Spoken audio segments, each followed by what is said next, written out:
નમસ્કાર મિત્રો, કેમ છો? આપણે આવનારી ગુજરાતની તમામ પરીક્ષાઓ માટે અગત્યના પ્રશ્નોની આપણે ડિસ્કશન માટે આજથી આપણે પીવાયક્યુ સિરીઝ સ્ટાર્ટ કરીએ છીએ અને આજે આપણે સૌથી પહેલાં જીપીએસસીનું recent paper deputy director industrial safety and health class 1 અને assistant director industrial safety and હેલ્થની જે પરીક્ષા લેવામાં આવી આ પેપરના બંધારણના પ્રશ્નોની ચર્ચા કરીશું અને આ પીવાયક્યુનો આપણો પહેલો ક્લાસ છે. તો લેટ્સ સ્ટાર્ટ કરીએ શરૂઆત. આ જે એક્ઝામ જે છે એ 13/9/2025 એટલે કે રિસન્ટલી એક્ઝામ લેવામાં આવી હતી અને આ પેપરના જે પોલિટીના પ્રશ્નો છે એની આપણે આજે ચર્ચા કરીશું અને 25 તારીખ સુધી આમાં જે છે કોઈ ડાઉટ છે તો પણ તમે સબમિટ કરી શકો છો. તો સૌથી પહેલો ક્વેશ્ચન તમારી સામે છે કે મૂળભૂત માળખાના સિદ્ધાંત વિશે નીચેનામાંથી કયું વિધાન સાચું છે? હવે સૌથી પહેલા તો આપણે અહીંયા કીવર્ડ પકડવો પડે અને આ કીવર્ડ કયો છે? મૂળભૂત માળખું. તો મૂળભૂત માળખાના સિદ્ધાંત વિશે તમને જે છે કહેવામાં આવ્યું છે. તો તમને બધાને ખબર હશે મૂળભૂત માળખું કોને કહેવાય. તો બંધારણની અંદર કોઈ પણ જગ્યાએ ધ્યાન આપજો ખાસ, બંધારણની અંદર કોઈ પણ જગ્યાએ આ જે છે મૂળભૂત માળખું એટલે કે બેઝિક સ્ટ્રક્ચર જે છે આનો કોન્સેપ્ટ છે જ નહીં. આ કોન્સેપ્ટ ક્યાંથી આવ્યો છે? તો આ કોન્સેપ્ટ આવ્યો છે કેશવાનંદ ભારતી કેસથી. આ કેશવાનંદ ભારતી કેસની અંદર જે છે 24 એપ્રિલ 1973 ની અંદર આ કેસનું જે છે ચુકાદો આવ્યો, જેમાં કહેવામાં આવ્યું કે સંસદ બંધારણમાં સુધારા કરી શકે છે, મૂળભૂત અધિકારમાં પણ સુધારા કરી શકે છે, પરંતુ સંસદ જે છે બેઝિક સ્ટ્રક્ચરને નુકસાન ના થાય એવી રીતે સુધારા કરશે. તો બેઝિક સ્ટ્રક્ચરમાં ફેરફાર નહીં કરાય. તો સૌથી પહેલો પ્રશ્ન એ થયો કે બેઝિક સ્ટ્રક્ચર ક્યાંથી આવ્યું? તો બેઝિક સ્ટ્રક્ચર ત્યાં સુધી ક્યાંય હતું જ નહીં. તો સુપ્રીમ કોર્ટે પોતે કીધું છે કે અમારા આવનારા જે ચુકાદા હશે એમાં જે બંધારણના જે અંગો છે એને અમને જરૂરત જણાશે કે આ મૂળભૂત છે, આમાં ફેરફાર કરવાની જરૂરત નથી, તો એને આપણે બેઝિક સ્ટ્રક્ચર તરીકે ડિફાઇન કરીશું. તો જુઓ તમે, સંસદ બંધારણના કોઈ પણ ભાગમાં સુધારા કરવાની મંજૂરી આપે છે. એનો મતલબ તો એવો થયો કે બંધારણમાં ગમે ત્યાં સુધારા થઈ શકે, પણ અહીંયા તો મૂળભૂત માળખું શું કહે છે કે મૂળભૂત માળખાની અંદર સુધારા ના થઈ શકે. તો આ તો ખોટું થઈ જશે. બીજું છે કે સંસદ મૂળભૂત અધિકારમાં સુધારો કરી શકે નહીં. મેં હમણાં જ કીધું કેશવાનંદ ભારતી કેસમાં કહેવામાં આવ્યું છે કે મૂળભૂત અધિકારોમાં પણ સુધારો કરી શકે છે. એક એક્ઝામ્પલ પણ તમારી પાસે છે કે આર્ટિકલ 31 અંતર્ગત તમારો રાઇટ ટુ પ્રોપર્ટીનો મૂળભૂત અધિકાર હતો, જે હવે નથી. તો બંધારણમાં સુધારો થઈ ગયો ને, સંસદે સુધારો કરી દીધો છે. તો આ પણ ખોટું છે. બીજું કે સંસદ રાજનીતિના માર્ગદર્શક સિદ્ધાંતોમાં સુધારો ના કરી શકે. તો ઓલરેડી આપણે 42માં સુધારામાં 39A, 43A, 48A આવા બધા અલગ અલગ આર્ટિકલો એડ કર્યા છે. તો અહીંયા પણ સુધારો થઈ શકે છે. તેનો મતલબ શું છે કે સર્વોચ્ચ અદાલતે કેશવાનંદ ભારતી કેસમાં આ મૂળભૂત અધિકારને જે છે બેઝિક સ્ટ્રક્ચરને જે છે ડિફાઇન કર્યું છે. તો સંસદની અંદર જે છે સંસદ સુધારો કરી શકે છે, પરંતુ બેઝિક સ્ટ્રક્ચર મૂળભૂત માળખાના સિદ્ધાંતની અંદર સુધારો કરી શકે નહીં. તો ઓપ્શન નંબર બી જે છે બિલકુલ સાચો જવાબ છે. પછીનો ક્વેશ્ચન છે કે પંચાયત રાજ વ્યવસ્થા વિશે જે છે કયું વિધાન સાચું નથી? તો જુઓ તમે, પંચાયતની વાત કરીએ એટલે આપણને તરત ખબર પડે કે મહિલાઓ માટે ઓછામાં ઓછી 1/3, હવે રાજ્ય આનાથી વધારે કરી શકે. તેનો મતલબ આ તો બિલકુલ સાચું છે. પંચાયતનો કાર્યકાળ 5 વર્ષનો નક્કી કર્યો એ પણ સાચું છે. હવે ધ્યાન આપજો અનામતમાં. પંચાયતની વાત આવે તો SC અને ST આ બંનેને અનામત જે છે વસ્તીના આધાર પર મળે. પછી વાત કરીએ મહિલાઓ, તો મહિલાની વાત કરીએ તો જે છે મહિલાઓને 1/3 અનામતની વાત કરી છે. આના ઉપર રાજ્ય જે છે 50% સુધીની વ્યવસ્થા કરેલી છે. અને જો વાત કરવામાં OBCની, તો OBCમાં જે છે કેવી રીતે અનામત મળશે? તો આ અનામત જે છે એ રાજ્યની જે વિધાનસભા નક્કી કરશે. જેમ કે ગુજરાતમાં પહેલા 10% હતું, હવે 27% કર્યું છે. તો વિધાનસભાના કાયદા દ્વારા નક્કી થશે. તો અહીંયા તો શું લખ્યું છે કે SC અને ST માટે 1/3 બેઠકો અનામત. અહીંયા તો વસ્તીના આધારે હોય છે, એટલે આ વિધાન આપણું ખોટું છે. તો આપણો જવાબ જે છે ઓપ્શન નંબર બી થશે. પણ એક નાની કન્ફ્યુઝન અહીંયા પણ છે. જુઓ કે ગ્રામ્ય અને મધ્યવર્તી સ્તરે પંચાયતોમાં બધી બેઠકો માટે સીધી ચૂંટણી થાય. હવે તમને અહીંયા બધી બેઠકો લખ્યું છે, એનો મતલબ જે છે અહીંયા સભ્યોની વાત થાય છે કે પછી જે છે પ્રમુખની વાત થાય છે, એવું સ્પષ્ટ નથી. જો તમને એવું કહેવામાં આવ્યું હોય કે ભાઈ જે છે પ્રમુખની, તો ગ્રામ્ય સ્તરે પ્રમુખની સીધી ચૂંટણી થાય, પરંતુ તાલુકા અને જિલ્લામાં પ્રમુખની સીધી ચૂંટણી થતી નથી. પહેલા સભ્ય ચૂંટવામાં આવે હે ને, અને ત્યાર પછી જે છે એમાંથી જ કોઈ વ્યક્તિને પ્રમુખ બનાવવામાં આવે. એટલે આ થોડું કન્ફ્યુઝિંગ છે. અહીંયા જો છે ફક્ત સભ્યોની વાત કરેલી હોય તો આ સાચું છે, પરંતુ જો સભ્યની વાત ના કરી હોય તો આ વિધાન ખોટું છે. એટલા માટે આ વિધાન કન્ફ્યુઝિંગ છે. પણ શ્યોર શોર્ટ કયું સાચું નથી? Sure short option number B જે છે સાચું નથી. અને એટલા માટે અહીંયા જે છે આપણે ઓપ્શન નંબર બી જે છે ટીક કરીશું. પછી જે છે જીપીએસસી પહેલા વિધાન વિશે વિચારે તો એના ઉપર જવાબ બદલાઈ શકે. જવાબ બદલાય મતલબ ક્વેશ્ચન જ કેન્સલ થશે જો એના પર વિચાર કરે તો. ચલો ત્રીજો જે છે પ્રશ્ન છે આપણો કે ભારત સરકાર અધિનિયમ 1935 વિશે કયા વિધાનો તમારે જે છે સાચા છે એવું શોધવાનું છે. આ એક સ્ટાન્ડર્ડ પ્રેક્ટિસ છે, બરાબર. આ સાચું અને ખોટું જે છે પહેલા ચેક કરી લેવાનું. ઘણી વખત એવું થાય કે આખું ક્વેશ્ચન આપણને આવડતું હોય પણ આપણે જે છે આ શબ્દો ઉપર ફોકસ ના કરીએ. હવે જુઓ, કાયદામાં 3 યાદીઓની વાત છે, ફેડરલ, પ્રાંતીય અને સમવર્તી. તો આ 1935માં 3 યાદીઓ હતી, તો હા બિલકુલ હતી, 3 યાદીઓ હતી. અને એ પણ લખ્યું હતું કે જો આ 3 યાદીમાં કોઈ વિષય ના હોય અને એના ઉપર કાયદો બનાવવાની જરૂર પડે તે વખતના ગવર્નર જનરલ બનાવશે, વાઇસરોય બનાવશે. બીજું છે કે 1919ના કાયદા દ્વારા કેન્દ્રમાં સ્થાપિત દ્વિશાસન પ્રાંતોમાં સ્થાનાંતરિત કરવામાં આવ્યું હતું. હવે આ વિધાન જે છે બહુ સમજવા જેવું છે. આને તમારે જે છે બિલકુલ ધ્યાનથી સમજવા જેવું છે. હવે આ વિધાન પર જે છે આપણે થોડો વિચાર કરવાનો છે. આ વિધાન શું કહેવા માંગે છે? તમને બધાને ખબર હશે કે 1919નો જે કાયદો છે આની અંદર આપણે પ્રાંતની અંદર જે છે દ્વૈત શાસન લાયા હતા, બરાબર. આ દ્વિશાસન જે છે ક્યાં લાયા હતા? પ્રાંતમાં લાયા હતા. એટલે કે પ્રાંતોની યાદીને 2 ભાગમાં વહેંચી હતી. અને ત્યાર પછી જ્યારે 1935 આવે છે તો પ્રાંતોનું જે દ્વૈત શાસન છે આપણે ખતમ કરી દઈએ છીએ અને એના બદલે જે છે આપણે સ્વાયત્તતા લઈએ છીએ. એટલે કે પ્રાંતોમાં સ્વાયત્તતા 1935માં આવે છે, પરંતુ પ્રાંતોની અંદર જે છે બીજો કોન્સેપ્ટ જે છે જે હતો દ્વિશાસન એ આપણે નાબૂદ કરી દઈએ છીએ. પરંતુ આ દ્વિશાસનનો જે કોન્સેપ્ટ છે, ડાયરેક્ટ જેને કહીએ છીએ ઇંગ્લિશમાં, એને 1935માં કેન્દ્રમાં લાગુ કરવામાં આવ્યું. હવે આ વિધાન વાંચો, શું લખ્યું છે કે 1919ના કાયદા દ્વારા કેન્દ્રમાં સ્થાપિત દ્વિશાસન પ્રાંતોમાં સ્થાનાંતર કરવામાં આવ્યું હતું. તો આ તો બિલકુલ ખોટું છે ને. ખરેખર તો એ પ્રાંતોમાં હતું જેને 1935માં કેન્દ્રમાં લાવવામાં આવ્યું. એટલે આ વિધાન બિલકુલ ખોટું છે. હવે જીપીએસસી જે છે જે પ્રોવિઝનલ આન્સર કી છે એમાં બંને સાચા આપ્યા છે, પરંતુ ફક્ત પહેલું સાચું છે, બીજું વાક્ય ખોટું છે, બીજું વાક્ય સુધરશે. એટલે અહીંયા તમારે જે પણ લોકો એક્ઝામ આપી હોય અરજી કરી શકે છે. ચલો હવે આપણે આગળ વધીએ. રાજ્યસભાની જે છે રચના વિશે કયું સાચું નથી? રાજ્યસભાની વાત કરીએ તો જુઓ તમે કે 250 થી વધુ સભ્યોનું બનેલું હોવું જોઈએ. તો તમને બધાને ખબર હશે કે રાજ્યસભાની મેક્સિમમ જે છે જે જોગવાઈ છે, સભ્યોની જોગવાઈ છે, બેઠકો એ 250 છે. અને આ 250માં પણ જે છે આપણે બાયફર્ગેશન કરી શકીએ કે 238 જે છે રાજ્ય અને યુટીની હશે અને 12 સભ્યોની નિમણૂક કરવામાં આવશે. પરંતુ વર્તમાનની વાત કરીએ તો વર્તમાનમાં જે છે કેટલી બેઠકો છે? વર્તમાનમાં 245 બેઠકો છે, જેમાંથી 233 બેઠકો જે છે એ રાજ્યની છે અને 12 બેઠકો જે છે એટલે કે રાજ્ય અને કેન્દ્રશાસિત પ્રદેશોની છે અને 12 બેઠકો નિમણૂક કરવામાં આવશે. તો તમે જુઓ કે રાષ્ટ્રપતિ જે છે 15 સભ્યોનું નામાંકન કરશે. આ બિલકુલ ખોટું થઈ ગયું ને, કેમ કે રાષ્ટ્રપતિ જે છે આ 12 સભ્યોની નિમણૂક કરશે. આયર્લેન્ડ દેશમાંથી આપણે જોગવાઈ લીધેલી છે કે રાષ્ટ્રપતિ કલા, સાહિત્ય, વિજ્ઞાન આવા ક્ષેત્રોમાંથી 12 લોકોની જે છે નિમણૂક કરશે. એટલે આ બીજું વાક્ય ખોટું છે. કયું સાચું નથી? તો બીજું વાક્ય. બીજા 2 વાક્ય વિશે વિચારો કે દરેક રાજ્યના જે પ્રતિનિધિઓ છે વિધાનસભાના ચૂંટાયેલા સભ્યો દ્વારા ચૂંટવામાં આવશે. તો આ પણ બિલકુલ સાચું છે, કેમ કે રાજ્યસભાની અંદર જે સભ્યો રાજ્યમાંથી ચૂંટવામાં આવશે એટલા માટે રાજ્યસભાને આપણે કાઉન્સિલ ઓફ સ્ટેટ કહીએ છીએ. તો અહીંયા જે છે આ પણ બિલકુલ સાચું છે. અને બીજું કે આની પદ્ધતિ કઈ છે?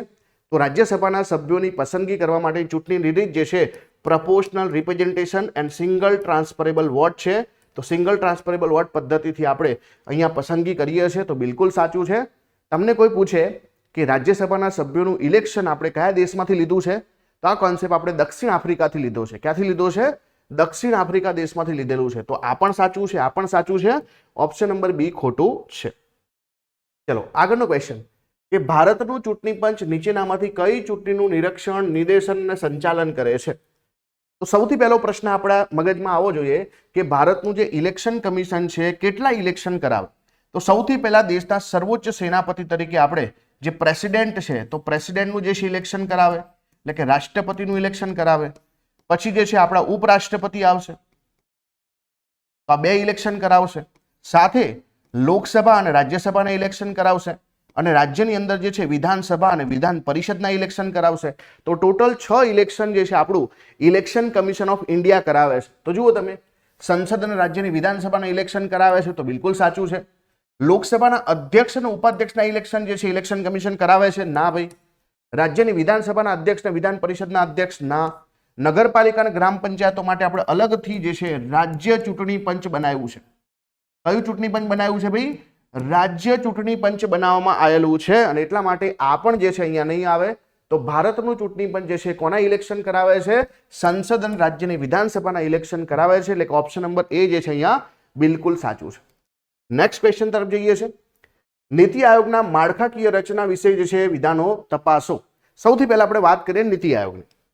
તો નીતિ આયોગ જે છે એ કેન્દ્ર અને રાજ્ય વચ્ચે આયોજન માટે જે છે આપણે જે આયોજન પંચ હતું એ આયોજન પંચના બદલે નીતિ આયોગ નામની સંસ્થા બનાવી છે. કેન્દ્ર રાજ્ય વચ્ચે જે છે કહેવાય ને કે ભાઈ એક સ્પર્ધાત્મક જે છે ફેડરલિઝમ જે છે બને, તો અહીંયા જે છે કોઓપરેટિવ પણ બને અને સ્પર્ધાત્મક પણ બને, તો હેલ્ધી કોમ્પિટિશન થાય. તો નીતિ આયોગના અધ્યક્ષ તરીકે આપણે જે છે હોદ્દાને રૂએ આપણા પીએમ હોય છે. હવે અધ્યક્ષ કોણ હોય છે? ભાઈ પીએમ હોય છે. આટલું જ યાદ રાખવાનું છે. અને બાકીની તમામ વસ્તુ એટલે કે આના સભ્ય કોણ રહેશે, આના જે છે ઉપાધ્યક્ષ કોણ રહેશે, આના સીઈઓ કોણ રહેશે, આ બધું આપણા પીએમ નક્કી કરે છે. પીએમ ને આપણે અધ્યક્ષ બનાવી દીધા એટલે બાકીની બધી તમામ વસ્તુ પીએમ નક્કી કરશે. તો જુઓ હવે કે રાષ્ટ્રપતિ 3 વર્ષના સમયગાળા માટે મુખ્ય કાર્યકારી અધિકારીની નિમણૂક કરે છે. પહેલી વસ્તુ, આ મુખ્ય કાર્યકારી અધિકારીનો મતલબ જે છે આ સીઈઓ થાય. તો સીઈઓ ની નિમણૂક કોણ કરશે? પીએમ કરશે. રાષ્ટ્રપતિ કરશે નહીં, એટલે આ પહેલું વાક્ય ખોટું થઈ ગયું. અને ભારતના વડાપ્રધાન તેના અધ્યક્ષ હોય છે. કોના? નીતિ આયોગના. તો આ બિલકુલ સાચું છે. અને એટલા માટે અહીંયા ફક્ત ને ફક્ત જે છે બીજું વાક્ય સાચું છે, પહેલું વાક્ય ખોટું છે. ચલો પછીનું ક્વેશ્ચન કે જો ભારતના મુખ્ય ન્યાયાધીશ ગેરહાજર હોય અથવા પદ ખાલી હોય તો કાર્યકારી મુખ્ય ન્યાયાધીશ એટલે કે એક્ટિંગ ચીફ જસ્ટિસની જવાબદારી જે છે અને સંભાળવાની જરૂર પડે છે. તો કાર્યકારી મુખ્ય ન્યાયાધીશની નિમણૂક કોણ કરે છે? તો આપણે જે છે 3 વસ્તુ આવે. એક તો કાર્યકારી જે છે મુખ્ય ન્યાયાધીશ આવે, પછી જે છે આપણે એક એડહોક જજ આવે, અને ત્રીજા હોય છે નિવૃત્ત જજ. આ 3 વસ્તુની જોગવાઈ ભારતના બંધારણમાં કરેલી છે. તો જે કાર્યકારી મુખ્ય ન્યાયાધીશ છે, પહેલા તો મુખ્ય ન્યાયાધીશની પસંદગી કોણ કરે? તો મુખ્ય ન્યાયાધીશની પસંદગી આપણા રાષ્ટ્રપતિ કરે. તો કાર્યકારી મુખ્ય ન્યાયાધીશ જે છે એની પસંદગી પણ કોણ કરશે? રાષ્ટ્રપતિ કરશે. અને બાકીની બંને જે છે એ જે આપણા ચીફ જસ્ટિસ ઓફ ઇન્ડિયા છે એ રાષ્ટ્રપતિની મંજૂરીથી જે છે એડહોક જજ અને નિવૃત્ત જજની પસંદગી કરતા હોય છે. તો ધ્યાન આપજો ખાસ, કાર્યકારી મુખ્ય ન્યાયાધીશ પૂછ્યા છે તો જવાબ સીધો આપણો રાષ્ટ્રપતિ આવે. બરાબર? કોણ આવે? રાષ્ટ્રપતિ જે છે એ નિમણૂક કરશે. નીચેનામાંથી કયો કેસ સામાજિક અને આર્થિક રીતે પછાત વર્ગો માટે અનામત સંબંધિત છે? જેને આપણે જે છે ઓબીસી પણ બોલીએ છીએ, અધર બેકવર્ડ ક્લાસની વાત કરીએ છીએ, સામાજિક અને શૈક્ષણિક રીતે પછાતની વાત કરીએ છીએ. તો આ બધા માટે તમને ખબર હશે એક મંડલ કમિશન બન્યું હતું. મંડલ કમિશને ભલામણ કરી હતી કે ઓબીસીને 27% અનામત આપવામાં આવે, 10% આર્થિક રીતે અનામત આપવામાં આવે. આ બધી વાતો હતી. પણ આને પડકારવા માટે જે છે કોર્ટમાં એક કેસ થયો અને કોર્ટે કીધું કે ઓબીસીની અનામત બરાબર છે, પરંતુ આર્થિક રીતે અનામત ખોટી છે. અને સાથે કોર્ટે એક નિર્ણાયક ચુકાદો આપ્યો કે ભાઈ અનામત જે છે ટોટલ 50%થી વધી જવી જોઈએ નહીં. અને આ ચુકાદાનો ઘણી જગ્યાએ ભંગ પણ થતો હોય છે. પણ હવે જે છે આ ચુકાદો બહુ અગત્યનો છે. ચુકાદાનું નામ શું છે? આને આપણે જે છે ઓબીસી કેસ, મંડલ કેસ અલગ અલગ નામથી ઓળખીએ છીએ, પરંતુ આ કેસનું નામ છે ઇન્દિરા સાહની વર્સિસ ભારત સંઘ. તો 1992નો જે આ કેસ છે ઇન્દિરા સાહની વર્સિસ ભારત સરકાર, તો આ કેસની અંદર જે છે આ ચુકાદો હતો. બીજું એક આ એસઆર બોમ્માઈ વિરુદ્ધ ભારત સંઘનો કેસ પણ બહુ અગત્યનો છે. આમાં જે છે કર્ણાટકના જે છે મુખ્યમંત્રી હોય છે, અને ખાસ કરીને આની અંદર રાજ્યની જે છે વિધાનસભા, રાજ્ય કટોકટી, આના વિશે જે ઘણા બધા ચુકાદા આવ્યા હતા. કટોકટી ક્યારે લગાવી શકાય, ક્યારે ના લગાવી શકાય. ઇવન જે છે તમે કદાચ ફ્લર ટેસ્ટ આવું સાંભળ્યું હશે કે ગવર્નર જે છે સરકારની બહુમતી સરકાર બનાવતા પહેલા ના માંગી શકે. એને જે છે એકવાર સરકાર બનાવે પછી એને ગૃહમાં પોતાની બહુમતી સાબિત કરવાની હોય છે, એટલે આને ફ્લર ટેસ્ટ પણ કહીએ છીએ. અને સાથે અહીંયા જે છે આપણે એક કોન્સેપ્ટ લાયા હતા કે ધર્મનિરપેક્ષ જે છે આનો કોન્સેપ્ટ પણ જે છે આ એસઆર બોમ્માઈ કેસમાં તમને મળે છે. ચલો આગળનો ક્વેશ્ચન છે કે ભાઈ ભારત પાકિસ્તાનના યુદ્ધો અને સમય દરમિયાન સત્તામાં રહેલા ભારતીય વડાપ્રધાન માટે નીચેનામાંથી કઈ જોડ સચોટ રીતે સાચી નથી? તો તમે જોઈ શકો કે ભાઈ ભારત પાકિસ્તાન યુદ્ધ 1947માં એ વખતે વડાપ્રધાન જવાહરલાલ નહેરુ હતા, તો બરાબર છે. ભારત પાકિસ્તાનનું યુદ્ધ જે છે 1965માં થયું તો લાલ બહાદુર શાસ્ત્રી હતા, બિલકુલ સાચું છે. ભારત પાકિસ્તાનનું યુદ્ધ 1971માં થયું તો ઇન્દિરા ગાંધી હતા, બિલકુલ સાચું છે. અને કારગિલ યુદ્ધ થયું ત્યારે આપણે જે છે અટલ બિહારી વાજપેયી હતા, એચડી દેવેગૌડા નહોતા, તો આ ખોટું છે. એટલે કે ઓપ્શન નંબર ડી જે છે અહીંયા બિલકુલ ખોટું છે. આગળનો ક્વેશ્ચન છે કે બિમસ્ટેકમાં ભારત ઉપરાંત નીચેનામાંથી કયા સભ્યોનો સમાવેશ થાય છે? હવે તમને બધાને ખબર હશે કે બિમસ્ટેક જે છે આની અંદર ટોટલ 7 સભ્ય છે. આ બિમસ્ટેક એક પ્રકારે ઇન્ટરલિંક છે. કોના વચ્ચે? તો એક સાઉથ એશિયન દેશો અને આસિયાન દેશો વચ્ચે. તો સાઉથ એશિયન જે છે 5 દેશો છે અને આસિયાન કન્ટ્રી જે છે બરાબર એ ટોટલ 2 દેશો છે. હવે આ જે 2 દેશો છે કયા કયા છે? તો એક તો છે મ્યાનમાર અને બીજું કોણ છે? થાઈલેન્ડ. ના 5 દેશોની વાત કરીએ તો કયા કયા દેશો છે ભાઈ? ભારત છે, આની અંદર જે છે નેપાળ છે, આની અંદર જે છે બીજું કયું છે? ભૂટાન છે, હે ને? ભારત છે, નેપાળ છે, ભૂટાન છે અને બાંગ્લાદેશ છે. હવે કયો દેશ બચ્યો? જુઓ, ભારત છે, નેપાળ છે, ભૂટાન છે, બાંગ્લાદેશ છે, એક દેશ બચ્યો છે, કમેન્ટ કરો તો જુઓ ધ્યાનથી. બરાબર, હવે તમે જોશો કે બ્રુનેઈ જે છે તો નહીં આવે. બરાબર, અહીંયા તમે જોશો તમને થાઈલેન્ડ દેખાય છે, મ્યાનમાર દેખાય છે, શ્રીલંકા દેખાય છે.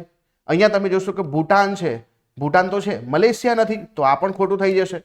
ઇન્ડોનેશિયા છે પરંતુ જે છે અહીંયા બરાબર ઇન્ડોનેશિયા તો છે નહીં. બરાબર, થાઈલેન્ડ છે, મલેશિયા પણ નથી. તો આપણો જવાબ શું આવશે? મ્યાનમાર, શ્રીલંકા અને થાઈલેન્ડ. તો આ 5મો દેશ કયો થઈ ગયો ભાઈ? શ્રીલંકા. આવું જ એક જે છે એક બીજું ગ્રુપ છે જે સાઉથ એશિયાનું ગ્રુપ છે જેને આપણે સાર્ક દેશ કહીએ છીએ. તો સાર્કમાં ટોટલ કેટલા દેશો છે? એમાં પાકિસ્તાન પણ છે, અફઘાનિસ્તાન પણ છે, પરંતુ આ આસિયાન કન્ટ્રી નથી, મ્યાનમાર અને થાઈલેન્ડ નથી.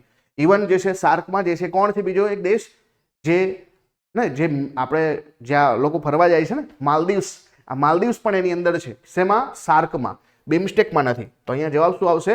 મ્યાનમાર, શ્રીલંકા અને થાઈલેન્ડ જે છે આના સભ્યો છે.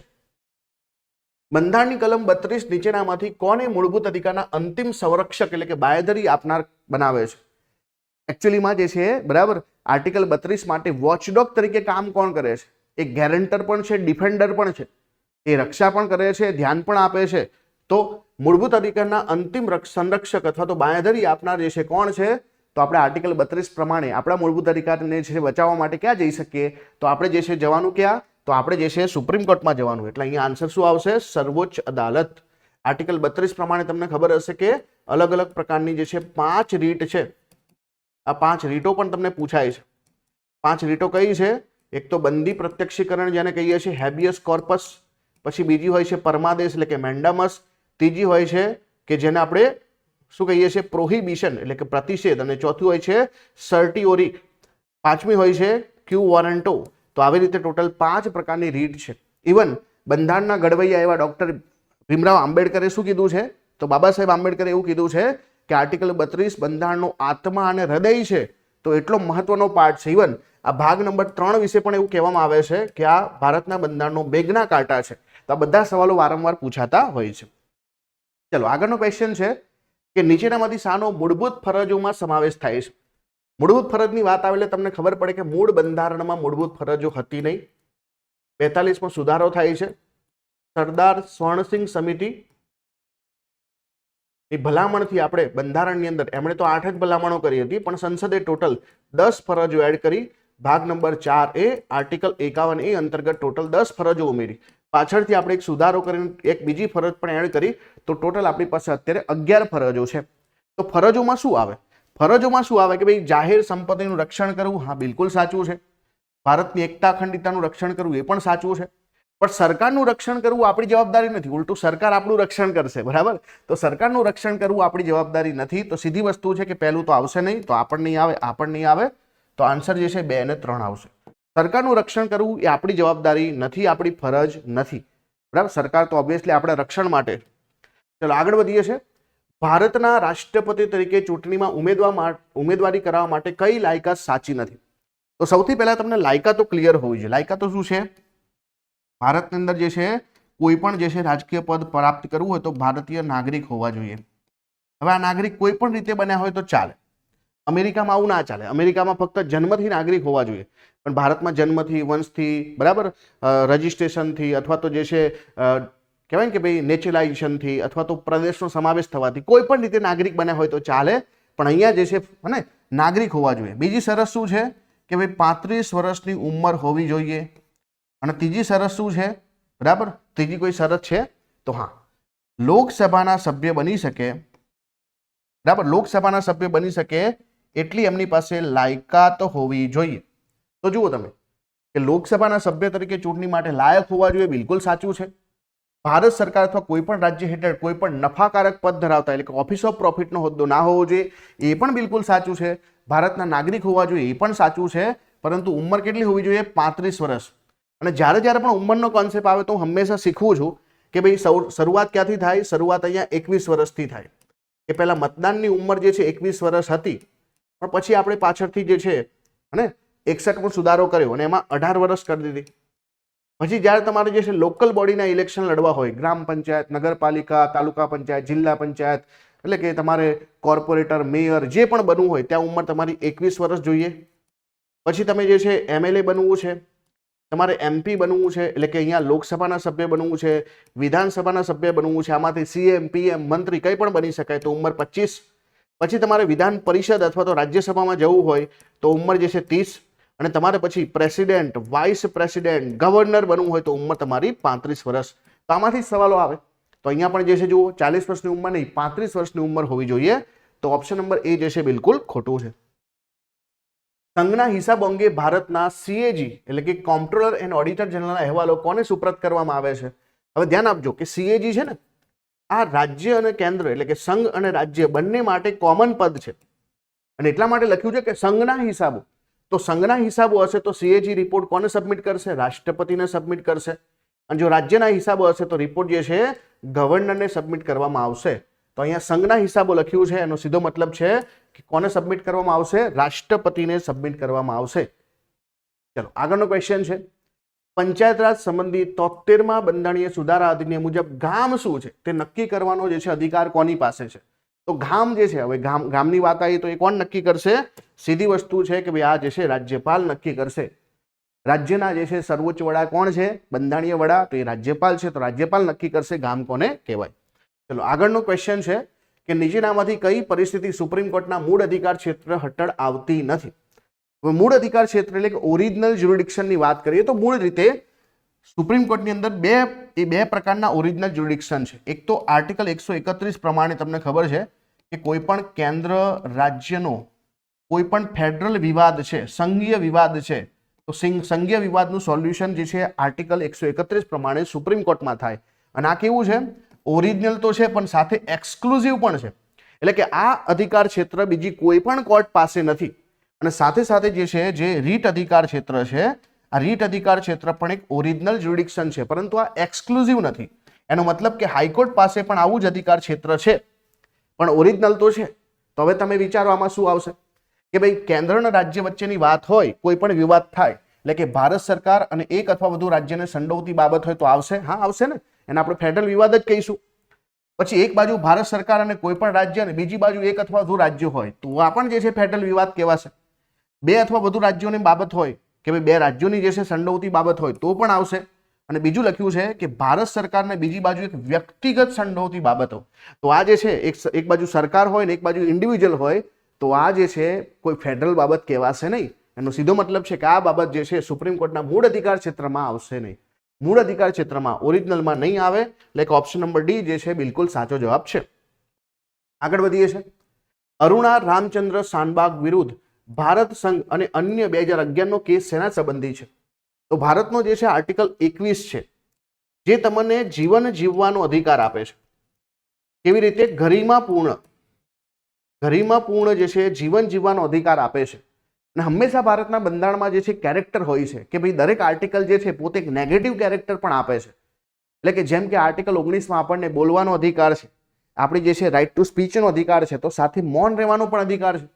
આર્ટિકલ 19માં તમને જે છે સંઘો બનાવવાનો અધિકાર, સંસ્થાઓ બનાવવાનો અધિકાર છે, કોઈ પણ જે છે ને કોઈ પણ જગ્યા પર તમે જે છે જઈ શકો, આવા બધા અધિકાર છે. તો નેગેટિવ પણ છે કે તમારે ના જોડાવવું હોય તો ના પણ પાડી શકો છો.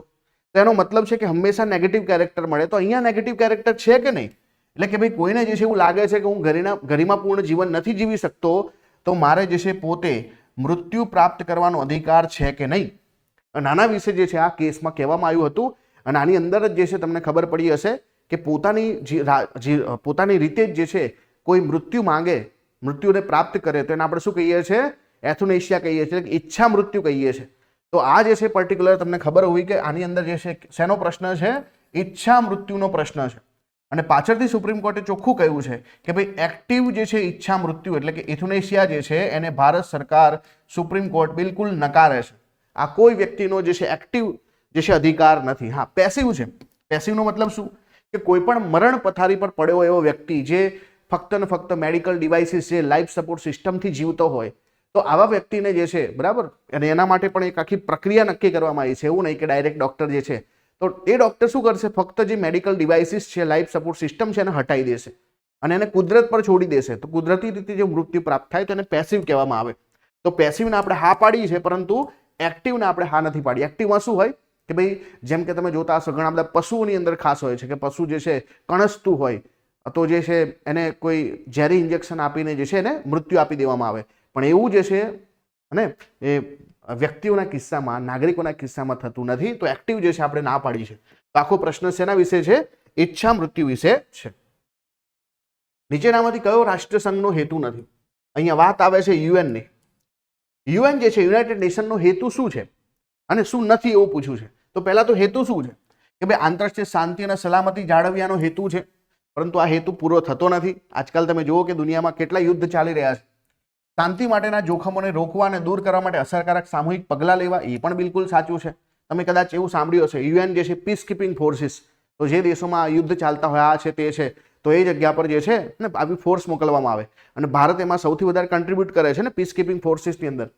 બીજું છે કે રાષ્ટ્ર વચ્ચે મૈત્રીપૂર્ણ સંબંધો વિકસાવે, એ પણ આનું કામ છે. પરંતુ જે છે વૈશ્વિક સરકાર તરીકે કામ કરવું આનું કામ નથી. જો આવું હોય ને તો આપણે આમાં જોડાઈએ જ નહીં. કેમ? કેમ કે આપણે સાર્વભૌમ છીએ, આપણા દેશની પોતાની એક સરકાર છે. તો આપણે આના ઉપર એક બીજી સરકારની ઈચ્છા રાખીએ ના, કોઈ પણ દેશ ઈચ્છે નહીં કે એના ઉપર એક બીજી સરકાર હોય. એટલા માટે વૈશ્વિક સરકાર તરીકે કામ કરવું યુએનનું બિલકુલ કામ નથી. એ તો શાંતિ સુરક્ષા જળવાય અને દુનિયા જે છે શાંતિથી આગળ વધે એનો ઉદ્દેશ્ય છે. એટલા માટે ઓપ્શન નંબર ડી બિલકુલ ખોટું છે. જેના પર ઇન્દિરા ગાંધી અને ઝુલ્ફિકાર અલી ભુટ્ટોએ જુલાઈ 1972માં હસ્તાક્ષર કર્યા હતા, આ ભારત અને પાકિસ્તાન વચ્ચેનો કરાર કયા નામથી ઓળખાય છે?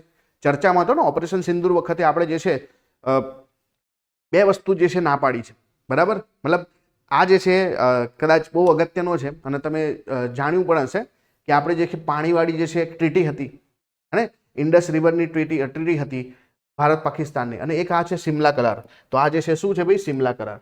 તો સિમલા કરારને જે છે માનવાની કોણે ના પાડી છે? ભારતે ના પાડી છે કે પાકિસ્તાને ના પાડી છે? ચલો, કોણે જે છે આ સિમલા કરાર જે છે માનવાની ના પાડી છે? કમેન્ટ કરવાની તમારે. ચલો આગળનો ક્વેશ્ચન છે કોર્ડિલેટરલ સિક્યુરિટી ડાયલોગ QSD, જેને સામાન્ય રીતે આપણે કોર્ડ તરીકે ઓળખીએ છીએ.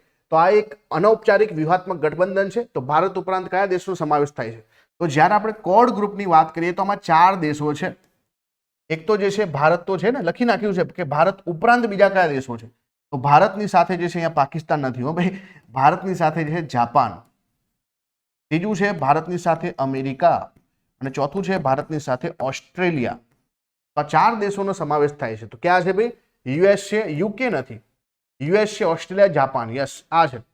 યુએસ છે, યુકે, ફ્રાન્સ નથી. આ ફ્રાન્સ જે છે નથી, બરાબર. એનો મતલબ કે જવાબ શું આવશે? યુએસ, ઓસ્ટ્રેલિયા અને જાપાન. કોર્ડ ગ્રુપ ખરેખર જે છે એક ઇકોનોમિક ગ્રુપ છે. અને ઘણી વખત તમને એવું પૂછે કે નાટોનું જે છે એક વૈકલ્પિક છે. ના, નાટો તો સૈન્ય ગ્રુપ છે. આ તો આમાં સૈન્યની વાત નથી. પણ આપણે કાઉન્ટર કોને કરવાનું છે? આમાં કાઉન્ટર એકચ્યુઅલી ચાઇનાને કરવાનું છે. એટલા માટે કોર્ડ ગ્રુપ બનાવ્યું છે. પણ હવે પરિસ્થિતિ થોડી બદલાઈ ગઈ છે. યુએસ જે છે ભારતની સામે આવી ગયું છે ટેરિફની બાબતમાં. તો હવે આપણે ભારતે જે છે ચાઇનાની જે છે તરફ જવાની જરૂર પડી છે. તો આપણે જે છે હવે એક બીજું ગ્રુપ છે જે પરીક્ષામાં ખાસ પૂછાય, જેને આપણે SCO કહીએ છીએ. તો SCO બહુ અગત્યનું બની જાય છે કે આમાં આપણે જે છે આપણા જે મિત્ર છે, બરાબર, કે રશિયા પણ છે, આની અંદર જે છે ચીન પણ છે, આની અંદર પાકિસ્તાન પણ છે. એનો મતલબ કે આપણે જે છે દુશ્મન અને દેશ, આ દુશ્મન અને મિત્ર બધાને એક સાથે લઈને ચાલીએ છીએ SCOમાં. તો SCO જે છે જબરજસ્ત ગ્રુપ છે. તો આનો આન્સર તો ઓપ્શન નંબર સી થશે. આગળનો ક્વેશ્ચન છે કે ભારતના ઉપરાષ્ટ્રપતિ પદ વિશે નીચેની બાબતો ધ્યાનમાં લો.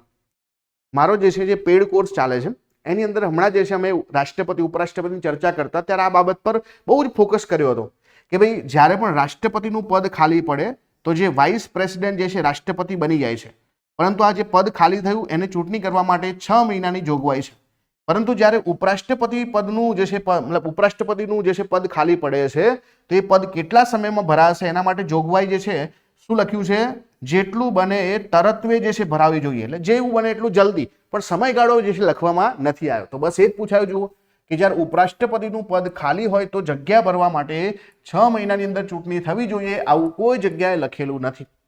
જલ્દીમાં જલ્દી ભરાવી જોઈએ આવું લખ્યું છે. અને બીજું કે ઉપરાષ્ટ્રપતિ રાષ્ટ્રપતિને સંબોધીને પોતાના હસ્તાક્ષરમાં લખીને પોતાના પદ પરથી રાજીનામું આપી શકે છે. તો રાષ્ટ્રપતિ ઉપરાષ્ટ્રપતિને, ઉપરાષ્ટ્રપતિ રાષ્ટ્રપતિને જે છે રાજીનામું આપે તો એ બિલકુલ સાચું છે.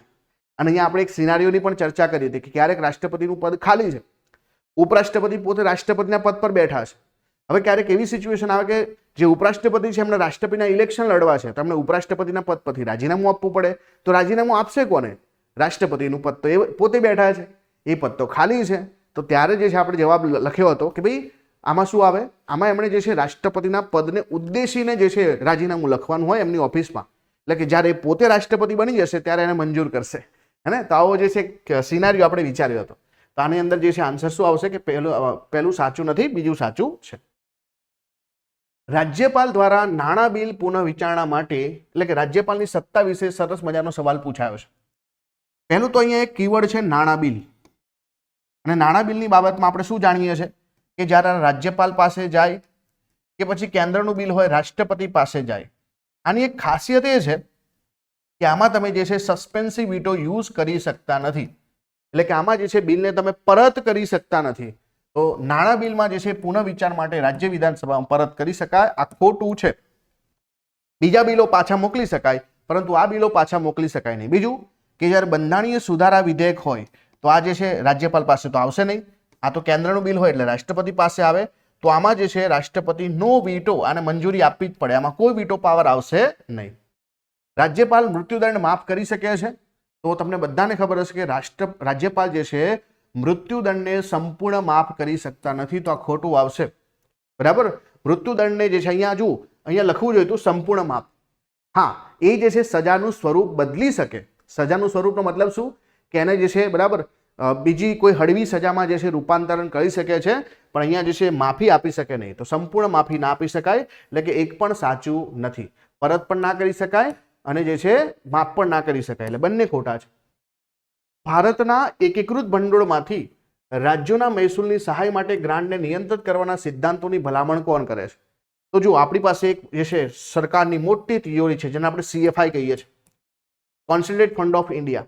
હવે બધા જેટલા પણ ટેક્સ ભેગા થાય છે, જેમ કે ઇન્કમ ટેક્સ, આપણે ગુજરાતમાં રહીએ છીએ અને ગુજરાતમાંથી ઇન્કમ ટેક્સ ભરીએ તો કેન્દ્ર સરકાર પાસે જાય, તો આમાંથી અમુક હિસ્સો ગુજરાત સરકારને મળવો જોઈએ કે નહીં? તો આ જે છે મને ગુજરાત સરકારને મળવો જોઈએ, બીજી સરકારોને મળવો જોઈએ, એમાંથી અમુક ગ્રાન્ટ મળવી જોઈએ.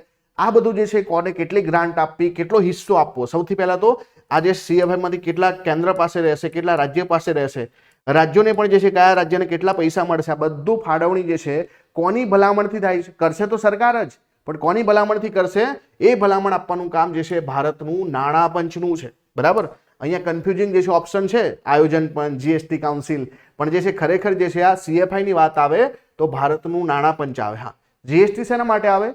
જે GST નો ટેક્સ કેન્દ્ર સરકાર એકઠો કરે, જેમ કે IGST એની પાસે જાય, તો ત્યારે રાજ્યનો હિસ્સો જે છે GST કાઉન્સિલની જે છે મર્યાદા જે છે જેના નિયમો છે એ મુજબ થશે. પણ અહીંયા શું આવશે? ભારતના એકીકૃત ભંડોળમાંથી જે છે ટેક્સની વહેંચણી કરવાની થાય તો ભારતનું નાણાં પંચ ભલામણ કરે. નાણાં પંચ વિશેનો આર્ટિકલ કયો છે? આર્ટિકલ 280.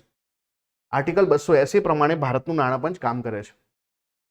શાંઘાઈ કોઓપરેશન ઓર્ગેનાઇઝેશન આવ્યું ને, SCO આવ્યું. જો SCO અગત્યનું છે આજકાલ. તો SCO ની જો વાત કરવામાં આવે તો SCO જે છે એનું રશિયા તેનું સ્થાપક છે. રશિયા અને ચીન એના સ્થાપક દેશોમાં છે, તો બિલકુલ સાચું છે. ભારત તેનું સભ્ય નથી, આ ખોટું છે. SCO માં જે છે ભારત અને પાકિસ્તાન બંને 2017 થી જોડાયા છે, એટલા માટે ભારત તેનું સભ્ય નથી, આ ખોટું છે. તો જવાબ શું આવશે કે ફક્ત ને ફક્ત પહેલું વાક્ય સાચું છે.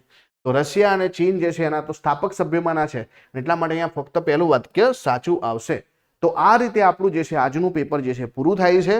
એટલે કે બંધારણના પ્રશ્નોની આપણે ચર્ચા કરી. તો PYQ જે છે તમને આ સેશન ગમ્યું હોય તો લાઈક જરૂરથી કરજો, અને વધુ આવા સેશન માટે કમેન્ટ જરૂરથી કરજો કે તમારે આવા સેશન જોઈએ છે, કોઈ કન્ફ્યુઝન છે, કોઈ જે છે તમારા સજેશન હોય તો તમે જરૂરથી આપજો. All the best, thank you.